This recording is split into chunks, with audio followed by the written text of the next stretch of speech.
Yo, what's up? This is Hug Dope and this is DopeTalents.tv, and today we have Oshean French Squad.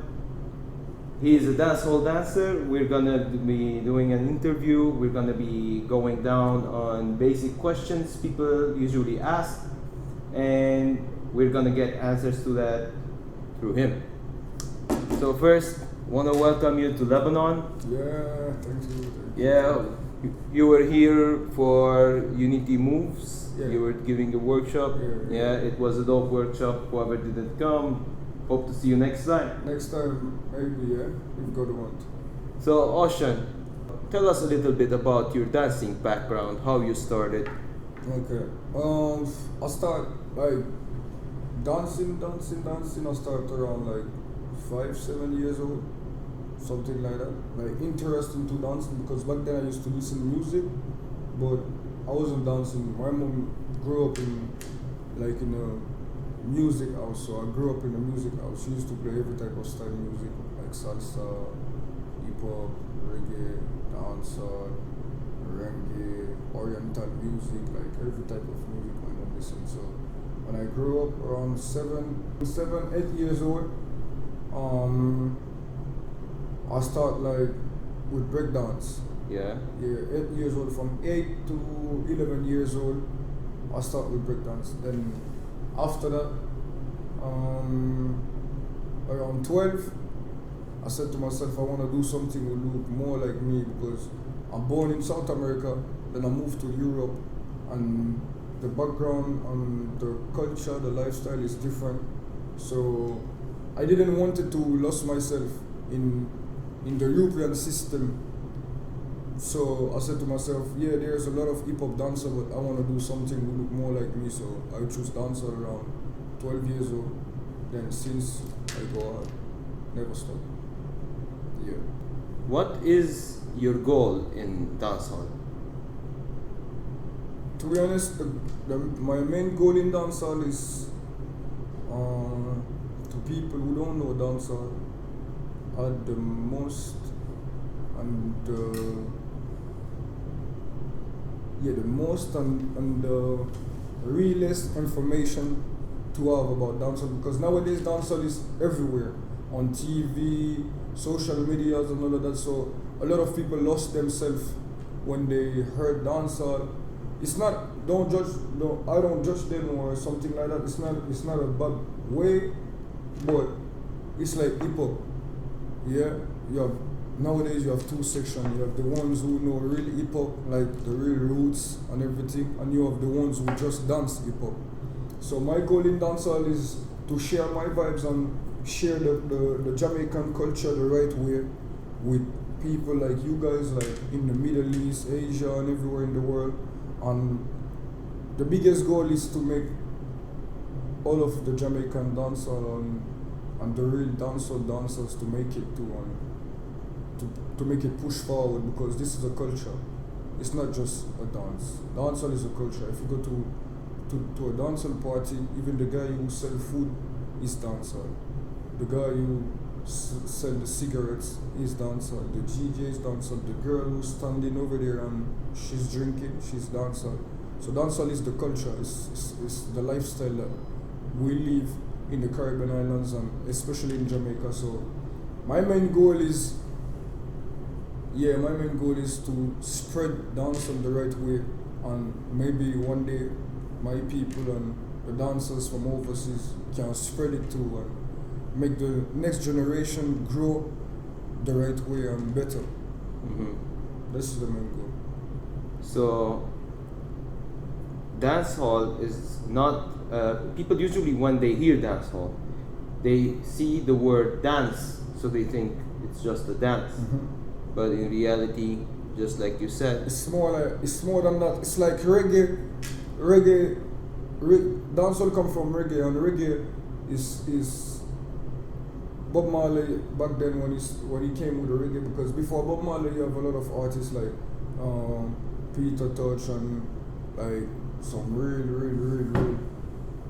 dancehall artists from back then, reggae artists from back then. Sorry.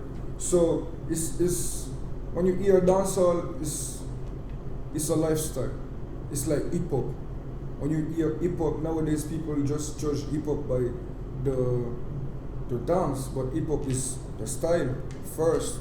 Hip hop come from struggle, yeah. So poverty and struggle bring hip hop. So before hip hop was a dance, it was a lifestyle, which is me. You used to go out and you see poverty. You used to go out, you see struggle, and you see all of this, the pressure, the system, and everything. So they mix everything and put it in dancing to spread it in a better way. Yeah, because they don't want to, like, if you were living in a system, in a crazy system, and you can take out yourself a little bit, maybe like an hour or 2 hours out of this crazy system, you're gonna turn crazy. So hip hop is a lifestyle, it's a culture. You have a big history behind all of this. So dancehall, same thing. It's a culture. We breathe dancehall, we eat dancehall, we sleep dancehall, we wash dancehall. Dancehall is a culture. It's not just a dance. It's more than that. To understand that, I think you need to travel in Jamaica and see it from your eyes, and understand. Okay, this is not just only dance. It's more than that. So we heard it because you said dance hall, but this is just the frontline face. Then after that, the history, if you research, you see that you have more than that. So it's a culture, it's like a lifestyle. We dress dancehall, we have to be clean for dancehall and everything, because dancehall is very big. So it's not just a dance, it's a big culture. Around which years did dancehall come out? Dancehall come out in the end of the 80s. I should say, yeah, end of the 80s, beginning of the 90s, something like that for me. Dancehall start because you had like artists like Shabarangs, Buju Banton, Bunty Killer, like Super Cat, Junior Cat. So that's Ninja Man too. That's like that's big columns in dancehall. So back then it was reggae. Yeah, Bob Marley, you know, music, life, peace and everything. Then when they understand that peace and everything is good, but it's not helping them. Because we preaching peace and unity, but the system changed everything. You sing peace, unity and everything, but when you go outside and you watch, it's worse. That's what we're saying. So reggae was more a positive vibes way to make us lift up ourselves and feel nice, like, okay, reggae was like a revolution, yeah, and this is how it started. Then after that, dancehall came out, and dancehall came out more stronger because we realized that, okay, the system ain't providing nothing for us, so we really have to go out and talk our mind, like talk the truth. So dancehall came in a way that we was talking like in the raw way. They start saying some real things who was happening in the street of Jamaica like 7 days a week. So that's why most of the time when you hear dancehall music and stuff like that, maybe you're gonna hear some gunshot, this, bad man, that, blah blah blah. This is what happened. This is what's going on in the street at this time. So when they came out with dancehall, end of the 80s, beginning of the 90s, I think the goal was to make the system and the society realize that this is a real struggle over there. Like, this is people that you're supposed to help. Like, how come you have some 5 years old, 6 years old kids never went to school yet, or will never go to school? How come you have some people from 20 years old, they never go work? How come you have kids from 10 years old, they have guns? So they start talk the truth and say, okay, you guys need to provide something for us, otherwise we're gonna do it by ourselves. So we start with dancehall. Yeah. Okay, so I want to ask a little bit about your personal struggles. You're trying to become big. You're trying to deliver your message to all the people. what's the biggest struggle that you face, and like people like you face to deliver this message? Biggest struggle we face is losing people, because we lost a lot. Losing in what way? Like they get killed, gunshot, stabbed, or they just disappear like that. And I think losing people is something, but the biggest struggle is the poverty. Yeah, because I saw poverty from young age till right now. Yeah, so that's the biggest struggle for me, poverty. Because behind all of this, we're trying to fight poverty. We don't do this because we want to have a big name or something like that. Blah blah blah. No. We do it because we're facing poverty every day as a week. So the little things that we can do to make a little bit of money for our pocket, we're gonna split it for the whole family, because we have family to feed. And it's not like we have family to feed and my cousins go work, so maybe he can provide. No. My cousin is probably outside, and his sister is probably another way outside, and the kids is outside. So what I do, or what my people do, is to provide. Yeah. So the biggest struggle is poverty. Poverty. This is the biggest struggle that we face right now, and we've been facing this for years now, and we're still fighting it, because we never win yet. But inside, it's like we're winning, because when the people, they saw us traveling, teaching, spreading dancehall the right way, then help people and all of that, it's like a circle. They're proud of us, but I'm not like proud of myself right now. I'm proud of myself, but I need to do more. And every day and every year, I need to bring more in the table. So, because my niece and nephew and cousins and sisters and brothers, they grow up, they have different goals, so I have to help them. Because some of them in country, I'm talking about not in Europe, in country, half of them don't work. I have some friends in Jamaica, and I consider like friends. I said friends, but this is like my family. They don't work because They there don't are work. no jobs. They don't work. There's no jobs. There is no job. There's job, but what you gonna do over there? What you gonna tell them if you never went to school? If you have a job like behind the desk, how are you gonna talk? How are you gonna do this? How are you gonna do that? There's a lot of stuff. And even like, it's not like you can get up and bring a CV and they call you maybe in 1 week and say, yeah, you can come and start work. No, it's very hard. Very hard, very hard. I have some friends, dancers friends, like good dancers. They travel, but when they're in the country, they just chill. They're just there and trying to make it. Like every day trying to feed themselves first, then feed them family too, because they have to provide. So the biggest struggle is poverty. Yeah. So because they have poverty, that's why they try to dance their best and That's bring right. the best. In dancehall, we bring the stories. Dancehall dance start with stories, yeah, because we have a lot of stories. For example, the biggest and first dance of dancehall, not first, but I would say the biggest dance in dancehall is Willie Bounce by Bogle, inspired by Willie Agard. That's why they call it Willie Bounce. Willie Agard is a bad man.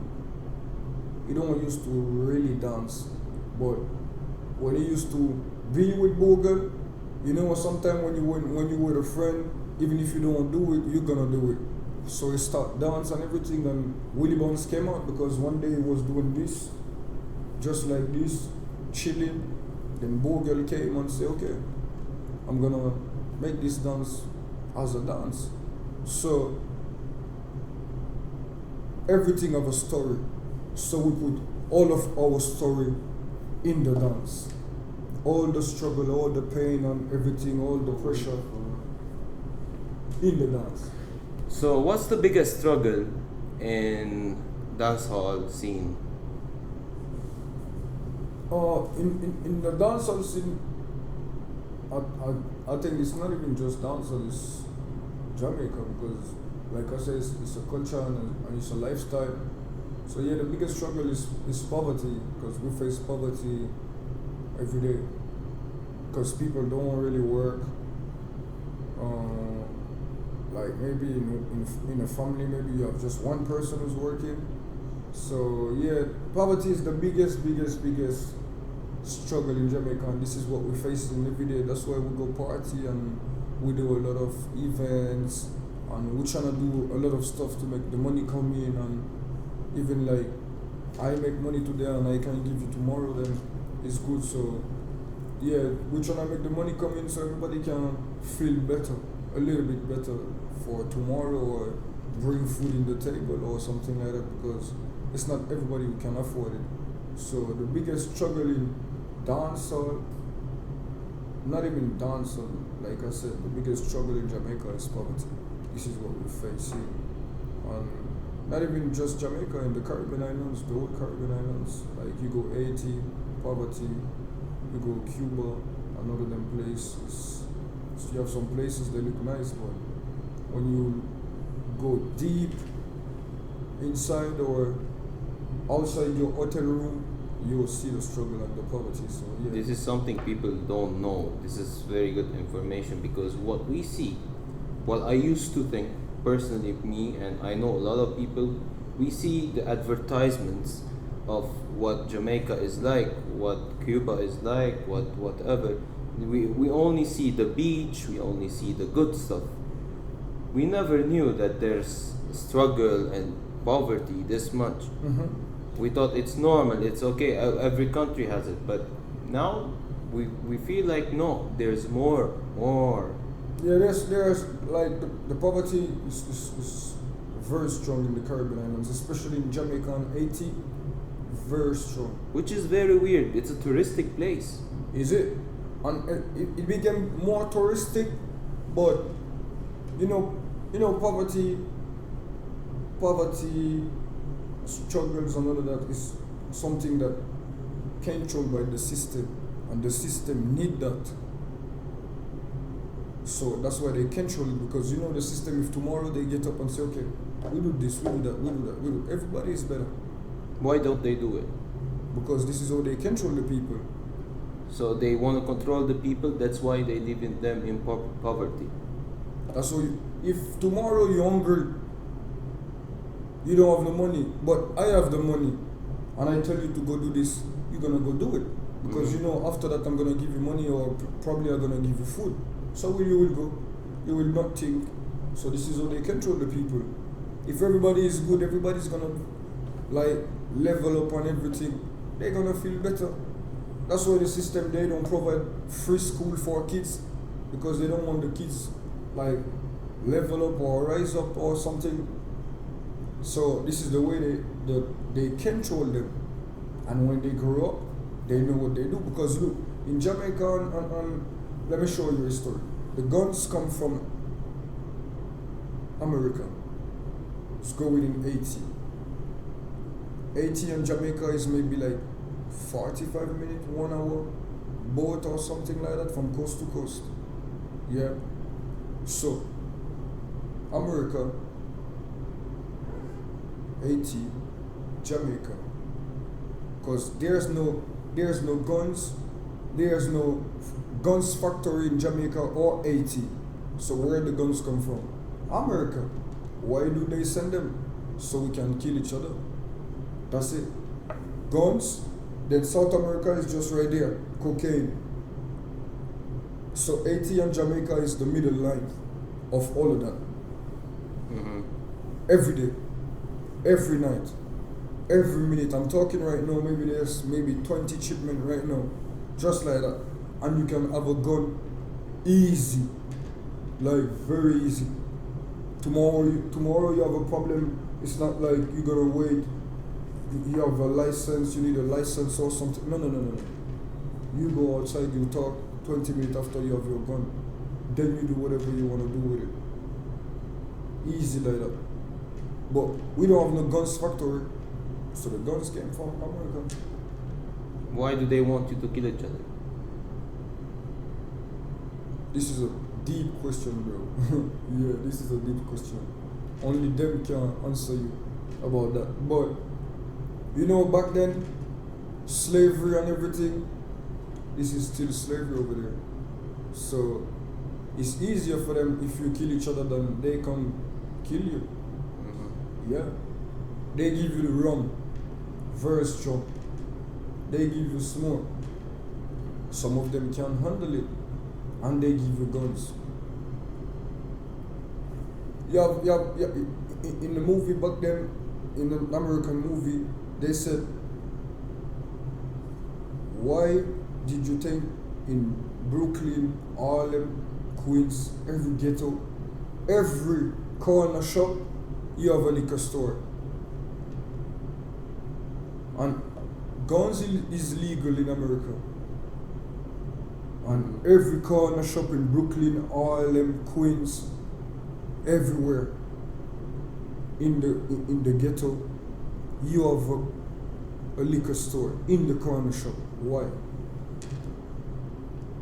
Because you go drink tomorrow, you might go kill someone. They don't care. It's easier for them than the police come and shoot you. Because if the police come shoot you, it's gonna be like a big war. Mm-hmm. And if you do it by yourself, easy. They just come clean and tomorrow it's done. That's why it's easier for them.